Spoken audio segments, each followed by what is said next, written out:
আসসালামু আলাইকুম। এসএসসি 2025 সালে পরীক্ষার্থীরা, তোমাদের জন্য সুখবর। গণিতে মানে পাশ করেছে সকলে। এখানে কারা কারা পাশ করলো আমি তোমাদেরকে জানাই দিতেছি। দেখো এখানে লিখিত পরীক্ষায় যারা টেনশনে আছো, কোনো টেনশন করবে না। এই দেখো তোমাদের লিখিত খাতাগুলো। এই লিখিত খাতাগুলোতে শিক্ষকেরা হচ্ছে গ্রেস নাম্বার দিয়েছে তোমাদের, যারা হচ্ছে তোমরা কিছু গণিত করে আসছো বা তোমরা হচ্ছে হচ্ছে পাশ করার মতো কিছু লিখে আসছো, বা গণিত যদি তোমাদের ভুলও হয়ে থাকে সেক্ষেত্রে যদি তোমরা কিছু লিখে আসো গণিত, সেক্ষেত্রে তোমাদের ওইখানে একটা নাম্বার দেওয়া হয়েছে। তো যাদের গণিত ভুলও হবে যদি তোমরা লিখে থাকো, সেখানে শিক্ষকেরা নাম্বার দিয়েছে।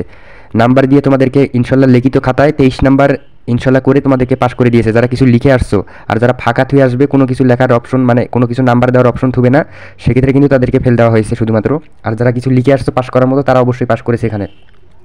আর একটা বিষয় আমি দেখাই দিতেছি, এখানে এমসিকিউ নিয়ে অনেক শিক্ষার্থী টেনশনে আছে, গণিত এমসিকিউ নিয়ে এবং অন্যান্য সাবজেক্টে এমসিকিউ নিয়ে টেনশনে আছে। দেখো এটা এইখানে দেখো আমি একটা প্রমাণ দেখাই দিতেছি, এটা হচ্ছে 2023 সালের প্রমাণ। আর হচ্ছে 2024 সালের অনেক প্রমাণ আছে, এগুলো দেখালে অনেক সময় লাগবে। তো হচ্ছে দেখো আমি আর একটা এইটা দেখাই দিতেছি এবং অনেকগুলো কমেন্ট আছে, এগুলো দেখাই দিব পরে।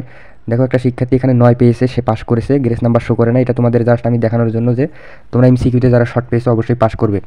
এখানে দেখো হিস্টোরি, দেখো হিস্টোরি গ্রুপ সাবজেক্ট সে 9 পেয়েছে। এখানে দেখো সি গ্রেড দেওয়া হয়েছে তাকে।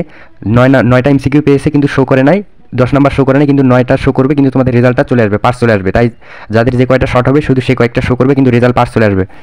আর হচ্ছে এখানে যারা হচ্ছে এমসিকিউতে মানে হচ্ছে একবারে কম নাম্বার পাবে, 4 থেকে 5 নাম্বার এরকম যারা পাবে, এক্ষেত্রে কিন্তু তোমাদের পাস করানো সম্ভব হবে না। আর যাদের হচ্ছে এমসিকিউ বাদে তোমরা হচ্ছে অন্যান্য বিষয়ে, যেমন দেখা যাচ্ছে যে ওএমআর শিটে অনেক ভুলের কারণে কিন্তু ফেল হবে অনেক শিক্ষার্থী এবছরে। তো যদি তখন তোমাদের রেজাল্টটা ফেল চলে আসে, তখন হচ্ছে তোমাদের করণীয় হবে বোর্ড চ্যালেঞ্জ।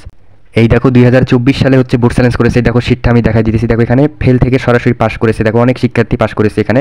এগুলো শিক্ষার্থীর ভুল কী ছিল, এগুলো হচ্ছে ভুল হচ্ছে রোল নাম্বার, রেজিস্ট্রেশন নাম্বার, বিষয় কোড, সেট কোড। আর হচ্ছে এমসিকিউতে ভুলের কারণে ফেল হয়েছিল, দেখো তারা বোর্ড চ্যালেঞ্জ করছে, অবশ্যই তাদেরকে দেখো পাস করে দিছে।